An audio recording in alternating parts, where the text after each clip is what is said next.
You're listening to Puma Podcast. Hello and welcome to the Project Vanity podcast. I'm your host, Liz Lanuzo. I founded Project Vanity in 2008 as a way to share my passion for all things beauty and exploring the world of makeup. Today, Project Vanity has grown into a vibrant community for amazing women where we help each other embrace our individuality and celebrate beauty in all its forms. In this podcast, we are taking you beyond product reviews for a closer look at the Filipino beauty industry. We'll hear the stories of local brands from the inspiring entrepreneurs behind them, learn from experts and innovators, and explore how the industry influences our culture today. For this episode, we are happy to have my dear friend Theresa Carbonel-Buenaflor on the show. Theresa is the founder and formulator of Ellana Cosmetics, a brand that's been providing Filipinos with clean, vegan, and cruelty-free makeup and skincare products since 2007. Ellana is also among the first local brands to embrace a more environmentally friendly approach to manufacturing, with their products being sold in paper sachets and refillable jars since they started out.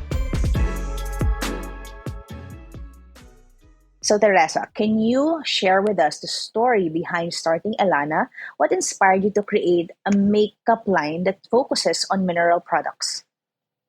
Back in 2007, I had a friend, her name was Connie Avellana, and she had really sensitive skin. And so mineral makeup was really the best for her. And what she was looking for was a version of the mineral makeup that would be more in tune for the tropical weather, because the ones that were available was really not so much. Whenever you would sweat, you would itch a bit. Formulas needed to be tweaked to be better for this weather. And there wasn't a lot of options for Southeast Asian skin tones because she was really morena. So I first discovered Ellana when I was still in college. I think I was probably my first year of college. And I remember joining, Kika Exchange was like the beauty vlog back then. I remember joining her contest and she was giving away Ellana and I won. I was so happy. And that was the first time I got to try it. Syempre, college pa lang ako noon. I didn't have a lot of money. But I remember Ellana was very affordable at that time, no? Mga 200 pesos, 150 pesos lang siya noon. Yeah. Remember? Yeah. We had sizes, yes. I think around 280, something around that. I remember back then, mineral makeup was still so new and so few brands were doing it. I would even order online the mineral makeup, yung mga sample bag. You remember that? Yep. Para siyang Oh my drugs. God. Classic. Grabe, the Yeah. Ziploc bags The that would have Ziploc everything. bag. Tapos may sticker, tapos may pigment, may pigment siya, may foundation, may concealer. And I remember I was so happy discovering Ellana back then because you were the only one in the Philippines that was doing it. Like one of the first, diba? Was it hard to do it in the Philippines back then? Actually, no. It was a time of easy to apply makeup. I think powder and cheek tint was everything that you would need. Hindi pa nga yung kilay before eh. Yung kilay is fairly new. I mean, looking back at it, nobody really cared if your kilay was really shaped or not. But way back, it was powder and cheek tint. So it was offering a better alternative, a talc-free alternative. And it was a bit of a graduation from your usual talc baby powder. And it has more coverage actually. As a brand founder, was it hard to start a mineral makeup brand in the Philippines in 2007? How did you source everything back then? There's this book called The Yellow Pages. Way back. Okay. If you don't remember it, it was yellow, it was thick. That was what I actually used to contact a lot of people. And I remember when I was starting out, nagko-commute pa ako noon and papunta ako to the suppliers and I would be wearing my uniform. And what was funny was like, they would think na, ay nene, nawawala ka ba? Alam mo yun, yung ganun. So you were in college. Yeah, that time was really, really crazy. I had to commute. I had to go to places. I didn't have a car. So I had to contact people on the landline and then it rang for hours. So there wasn't a lot actually of suppliers available. And even for some ingredients, I had to source outside using FedEx, using DHL. So yun na yun. That's where I got most of my ingredients. Was it hard? Hell, it was hard. Nowadays, it's easier to create a brand because you don't really need a huge minimum order. to build your brand, no? 500 pieces, 1,000 pieces, it's okay na. Before, what, 10,000 MOQ minimum? They wouldn't even pay attention to you if it's under 10,000 pieces. Grabe yung contrast between how you started 17 years ago and how it's going now. How do you feel about that? Well, how do I feel about it? I wish I started now. It would have been a lot easier, a lot less headaches, to be able to start a beauty brand now, really. It's really easier. Everything's on your doorstep. It's great that a lot of these things are now available. Yeah. You've been doing Ellana for 17 years. How did it evolve from being a mineral makeup brand to being predominantly a skincare brand now? Can you walk us through the last 17 years? What was the evolution like? Okay. So the first half, I think I'm just going to divide it into two phases, pre COVID and post COVID. So pre COVID, we were primarily a makeup company, and post COVID, we shifted to a skincare company. That was how it was really going to evolve anyway. We tried hair, we tried body, tried different accessories, but skincare really stuck to us post COVID. How did COVID affect your business as a predominantly makeup brand back then? Nobody was really using makeup, so it was more of, oh, hey, we know that ingredients are going to be harder to source. We know that this is going to be a challenge moving forward. We don't know how long it was going to be, so might as well already shift towards what people would be using more, So it was an evolution to survive, to adapt and move forward as a brand. And it was really great for us, actually. Can you tell me about what Ellana is doing right now with skincare? So I know you have several skincare lines and these address several needs, right? So what is unique about Ellana's skincare POV, I guess, your philosophy when it comes to taking care of your skin, and how do your products support that? There's so many options out there for skincare. And usually our products are very targeted to specific needs. So I think that's how we are being different from all the other offers out there, because everybody's just trying to do everything. For us, we have our values to begin with. And then from there, what the customer want and need. So yun talaga yung balance niya, in which we formulate, in which we release the products, in which our skincare is really trying to address. Konti lang actually yung products namin. And we're just trying to address specific problems, specific skin goals that people need. When it comes to skincare, really our ethos is natural is best, clean is best, needs to be ingredient safe for sensitive skin, ingredient safe for women, cruelty free, and environmentally friendly pa rin. And effective, of course. Okay. Do you ever want to come back to making makeup again now that the pandemic is over? Well, definitely yes. There's still those plans. There's still a demand for, surprisingly, the mineral foundations and the basic stuff for makeup. And our recurring customers are still there. So we mostly just serve them, since they have been very used to the medium and how it works for their skin. What we've noticed is, usually women are polygamous when it comes to makeup. Even me, I try everything. We have everything in our arsenal. But every once in a while, you still come back to what really worked for you. So I think that's what has been keeping us going, despite of the different formats and different ways of how we have had to present it. So yeah, people keep coming back to Ellana, and that's what I really appreciate and look forward to. Serving those people that really just come back every day. Out of the big Filipino beauty brands here in the country, I know that Ellana is the only one whose founder still formulates the products by herself, right? And I think that's amazing. No, I think that's amazing because number one, it's not easy. I know how madugo and how hard it is to formulate stuff. As a person who's had a skincare brand before and who's also worked at developing skincare, I know how hard it is to do. And I'm really impressed that you still formulate up until this day.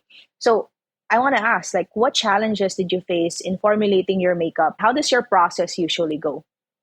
Well, ingredients are usually the challenge. There's so many ingredients that are available nowadays and you can easily get. It's just that you can get it once, but then again, it's hard to get a consistent supply of that. Sometimes even the suppliers, actually up to now, is one of my challenges. My suppliers just had a end of contract with another supplier. So they were not producing that ingredient again. So I have to go back to the drawing board and I have to reformulate things again. But like, it's fun. I swear. There's the challenge is fun. The options are so dynamic when it comes to ingredients. There's so many things to discover and so many things that are new every day. So that's really what I look forward to. That's why I keep formulating. I know I've seen your lab in your house where you develop products. She has, for reference, people listening, she has all the raw materials in there. She has the oil, she has the active ingredients, she has pigments even. So let me go back to the question of how does your process of formulating go? Like, what's your best selling product right now? Our best selling product right now is the Stay Fresh Moisturizer. So the Stay Fresh Moisturizer, how did that come about? If you can walk us through from ideation to it being a finished product, how do you usually go about that? There's a lot of surveys, FGDs. I remember that was probably an 8-month process to create and turn over because I think we dropped like 6, 7 products all at once. The entire basic skincare line and a lot of back and forths, a lot of studies, a lot of endless nights just trying to find the best approach to fill up that gap that people were looking for. In the case of the Stay Fresh Moisturizer, the main problem that we were trying to address was how do you resolve a moisturizer that would be for oily skin but not oily when you put it in your skin and would still be easily absorbed and fresh even with this weather. When you talk to customers, when you talk to people, they have so many wants. So, ang haba ng listahan, okay, it has to be this, it has to be this. And sometimes like, wow, can I really do all of it? How are you able to prioritize which ones should be like the main features of the product, considering there's so many requests for things, right? Really, what we're trying to solve is what most people need. And Right. what came out was they wanted an oil-free moisturizer that would not be heavy and would still be okay for the weather. How many iterations did it take for you to be able to create that moisturizer in particular? So I remember because that was a set of products. I had to make a cleanser, I had to make a toner, I had to make a moisturizer. So the toner alone had like 23 different combinations. And the moisturizer, a little bit more than that. Buti na lang pandemic na, we had so much time to work on it. So, Right. Okay, so I like that you mentioned that whenever you start creating a new product, you always ask your customer base first. And I think out of all the brands I know, you guys, you're very data driven when it comes to consulting with your stakeholders, your consumers. And why is that specifically? Why did you guys decide to be more data driven about it? Other brands, I think, are more like, okay, they consult a trend calendar or they consult their factory, which give them in turn like, okay, this is what's going to be popular next year. Some brands naman are very creative. They are able to predict trends themselves. But I think Ellana is very data driven when it comes to making products. Why is that?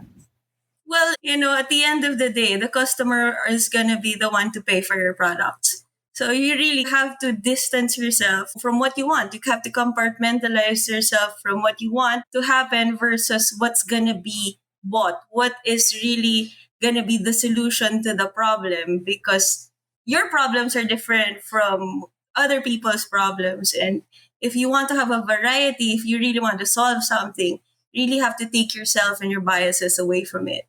It's really hard, honestly. And especially, I have a lot of emotions and I have a lot of things that I can contribute and versions that I can contribute. But if the data says, oh, okay, it's niacinamide that they don't want this Scutellaria bicalensis that nobody can pronounce. So at the end of the day, I have to look at what the customer really wants and how we can address that. Let's discuss Ellana's brand philosophy. Ellana has a strong commitment to being cruelty free, environmentally friendly, and pregnancy friendly also. Can you talk about why these are So important hard. values for your brand? Well, these things are the ones that came out on our surveys and FGDs. What's important to our customers. And majority of our customers are moms, really, or were students before who are now moms, or probably their moms gave them Elana. And that's why we decided to be a little bit more selective when it comes to choosing ingredients. Anyway, we're mineral, so it was easy for us to transcend into that direction. And being environmentally friendly and cruelty free also came out in our pretty decent surveys. Although these things are super close to our heart, and being environmentally friendly is something that we've really been proud of. I mean, not just being the thing that came out in the market studies, but it's something that we really do. I agree with that because, I mean, I know you love animals. So, of course, it has to be cruelty free. But I think the environmentally friendly point is important because I remember 10, 12 years ago, Elana has already been doing paper packaging, right? You've Yep. been doing paper packaging, you've been doing refillable packaging. I remember you always had like an empty jar and you can put in the mineral makeup in the jar. Then you also had the paper palettes that you can put, you have that customizable makeup system, right? So being environmentally friendly is something that has always mattered to Alana, which I really admire as well. Grabe. We had such a lot of pushback back in the early days for that, like selling refillable makeup. It was something new for a lot of people. Pushback being like, what the hell is this? Why is this selling in a refill pouch? We needed to explain it. It was hard enough to sell it online, considering that there wasn't a lot of e-commerce adaptation. More so selling like how many shades available, and then it was a refillable, eco-friendly approach when it comes to makeup. It was really, really new back then. We really wanted people to know that you don't have to keep throwing away your packaging. Sometimes you can reuse it, to make them aware of that. It was really a cause for us. Alana is also a clean beauty brand. Can you explain to us what clean beauty is and why you've decided to make Alana a clean beauty brand as well?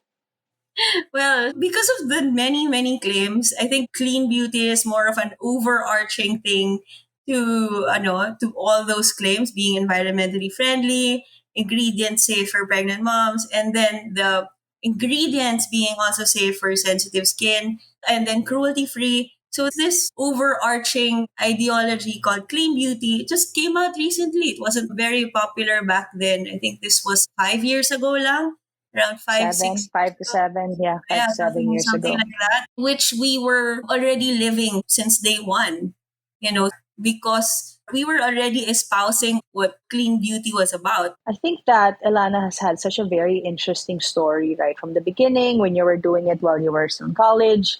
And then, of course, having all of these values even before it became trendy to be sustainable and all of these things. And I think it's great because out of all the people I know in the industry, you're just so keyed in to these trends, right? You're so keyed into what's really next. And I know you say that you do ask your customers, and I'm happy that you prioritize what your customers want. But I think also it just so happened to align with your values. And that's why you have these Mhm. customers because this is what you care about. It's also what they care about, diba? Because it's not just like a one-sided thing na, this is what I want, Teresa. It's also sort of like a relationship that you have with them all of these years. And I think that's amazing. Thank you. Thank you. If somebody asks me like, okay, I want this, I usually try to look for data that would justify like how can that be done? And sometimes there's a challenge that lies in that that's so exciting. That's what I really love about the cosmetics industry. Dami pwedeng gawin. Yeah. Well, last year we were just in Hong Kong together. We were at the Cosmoprof. We were looking through everything, and I know that you do it every year, or almost every other year, to check Started Cosmoprof. in 2003.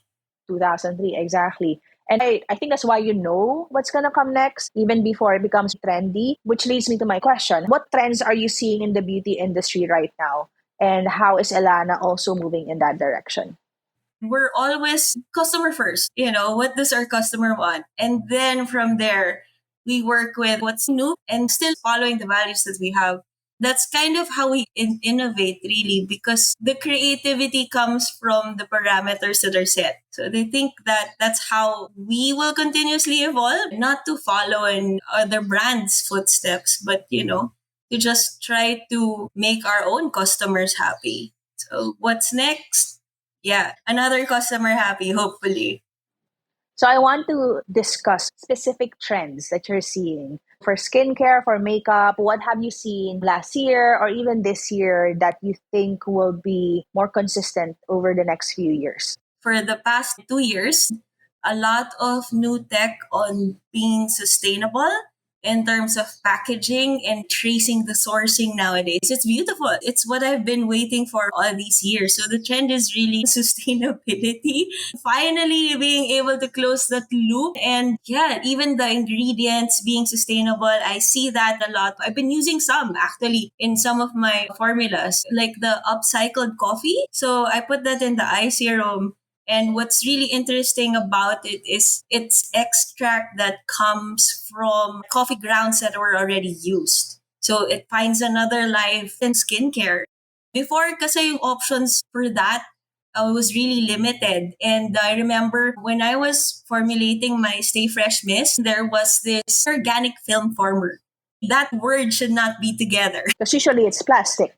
Yeah, exactly. It usually is plastic, but we were actually the first ones to use the organic film former since 2018. I just want to interject for the laymen or the laywomen out there. A film former is basically an ingredient or a blend of different ingredients that causes a film to form over our skin.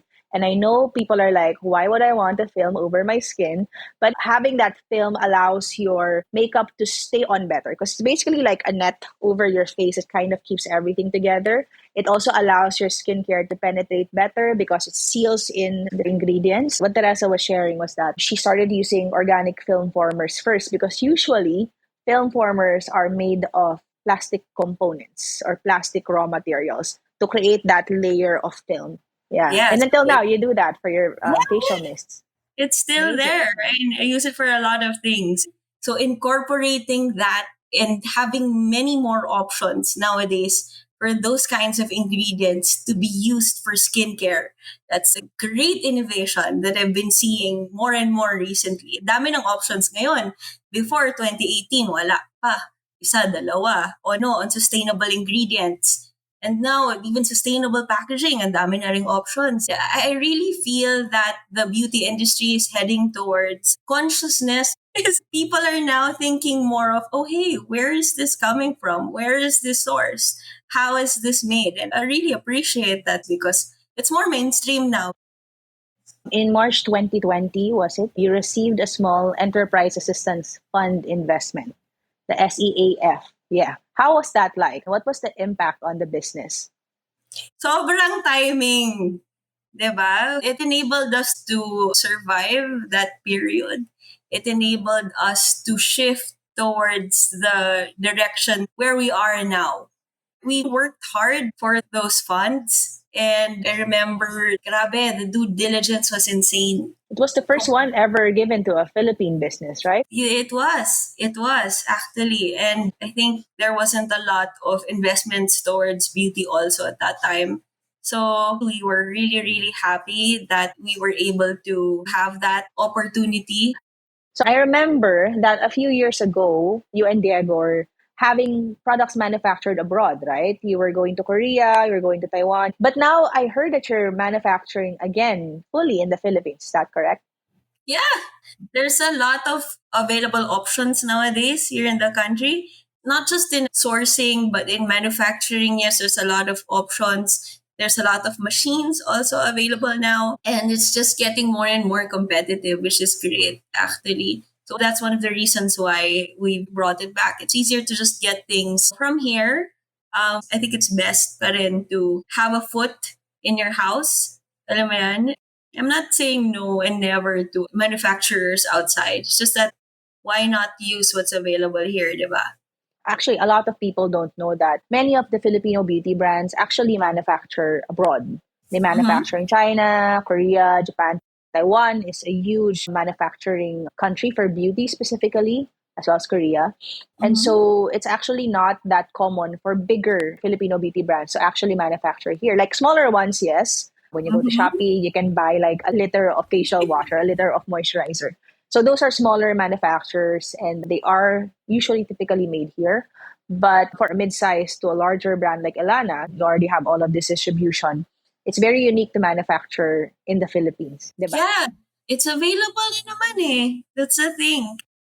And we're also trying to help the manufacturers here because they're already losing out to the players outside. It's a serious thing. That's true. I like hearing that because from my experience of manufacturing in the Philippines, it's really difficult. So much so that my own skincare brand is on pause right now because the raw materials, manufacturing here, it's been super challenging. And I'm glad that there are definitely better options now than just a few years ago, especially during the pandemic. So, what are the significant challenges you face as a beauty brand manufacturing here? So, there are upsides. There's more options, better machinery, better trained people. Post pandemic, our manufacturing industry had to be more competitive. They just have to. It's not a choice anymore. But what are challenges still existing making things here? Mhm. Options, technology. Of course, what's available in Korea is not as easily available here. So if you want a certain ingredient, sometimes it's really hard to find it here. You have to either have it shipped, specially shipped for you, and the costs just go up. And you know naman how price sensitive people are here. So if the costs go up, we have to, you really are you gonna pass that on to your consumers. So that decision is there. So the ingredients availability, the technology when it comes to how things are mixed, how things are prepared. Sometimes it's easier really outside than here. But then again, you're trying to help the local industry. And if you're not going to help them, who will? That's true. So you're manufacturing here, and of course, you're also selling Mhm. predominantly in the Philippine market. Can you discuss how the regulatory environment in the Philippines affects your business, particularly in terms of cosmetic safety and compliance? It's not that hard to comply, really. The rules are already set. All we have to do is follow what's available. So sometimes when it comes to regulatory, the challenges are really how committed a brand is to complying to the rules that are out there. It's challenging as a startup, but it's necessary when you grow up because at the end of the day, you're serving your customers and you'd want them to feel secure that you're complying to all these rules. So there are a lot of new beauty brands now. We were discussing this, and I said, na it's a good thing there are more options, but also these newer brands obviously don't do compliance yet because that does involve some more investment, and they're very small. They just sell online, so they're not really that traceable as well. How do these smaller brands affect your business, if at all? Not really. As I've said earlier, women are polygamous when it comes to cosmetics. So they're gonna go out and try new things. But they usually come back. If I have to say a very, very high number, still come back. And that's actually what's great about having a brand. Okay, my next question is you were a young mom. I'm sure it was very difficult to be a young mom and then you were starting a business also at that time. Did it ever occur to you to give up Elana because of that? Wow, those times it was really living it day to day. That's always been the reason for, continuance because we kind of really didn't have an option but continue. Sometimes if you're thinking it for yourself, it's so easy to give up. If it's just for me, ayoko na, pagod na ako. Alam mo yan, tama na. But it was for my son. It was for us to survive. So that made us stronger. And for the first 9 years of single motherhood, that was really how it was. And so you'd And say your kids are really your motivation. yeah, actually, it's the kids and my employees, the people that they have, the families that we've been helping out. How many employees do you have na now? I do have around 80 pa, around 80 80 something. employees. Yeah, Yeah. Yeah. amazing. Right. So, what is the best advice that you can give to Filipino entrepreneurs who are just starting out with their business and who needs that encouragement? What have you found has been the most useful thing you've learned in the 17 years you've been doing Alana? Well, it's easier to start nowadays. It's hard to survive this long. So I think that it's more about trying to be a better version of how you were before. What else can you do better? You wake up to that as your motivation. Yeah, really. It's a new entrepreneurs. It's so easy to start. Oh, let's start the business tomorrow. O sige, like after a week, would you still be feeling that way? After a month, would you still be feeling that way? And you think that you can do this for years and years to come, then definitely stick to it because it's so much fun, I have to say. The ride has been intense, but I don't see myself anywhere but in cosmetics, really. You try to find that corner or that business that you want, that you can live with, and try to stick to it. And I think that this is a problem for a lot of entrepreneurs, that they keep thinking about what would I want to sell. At the end of the day, it's the customer who's going to fork out the money in order to pay for your goods and services. And that's what we often forget. They're the ones who are actually putting the value to it. So what's valuable to them? You should ask. Sometimes it's as simple as putting that in front rather than yourself in front. So, what's next for Elana? You're on the skincare route now. What are you guys planning next? It's still skincare. We've noticed this new generation of Ellana users that appreciate our values. If you notice, we have a different approach right now and a little bit of a different look. This is mostly because we've been noticing our demographic skew towards a younger audience, surprisingly. The moms are still there, which is great. I mean, we always appreciate the mommy market. But yeah, there's a new generation of people, usually coming from their sisters or their moms or their titas, handing over their Alana skincare to a younger audience that is really very well appreciated. So what's next for Elana is still skincare in terms of products. I'm still obsessing about so many things. And we have a lot of things in the pipeline. And of course, we still have a lot of conversations to do with our customers. We actually call them. I have this thing with the chats. So sometimes I just randomly chat with a customer to answer their queries. And I get a lot of ideas from that because they don't know who they're talking to. But yeah, I don't necessarily introduce myself, but just trying to market research randomly with our customers. So what's next for Alana is a new look, more products, definitely more on skincare, hair. Most likely, there's body, dami pang pwedeng gawin. There's like 10 years worth of stuff in my pipeline. So it's just a matter of okay, itong formula na to would be appropriate for this demographic. Okay, we're ready, done. Alam mo yun? Yeah, so many things. Yeah, it all sounds exciting, and I'm It always is. looking forward to what you're doing next. So, thank you so much, Theresa. This has been such a great conversation. As always, I've learned so much, and I hope our audience has also felt inspired and also learned a lot from you today. So, thank you for coming Thank over. you too, Liz. This is well appreciated. Thank you for spending the afternoon with me.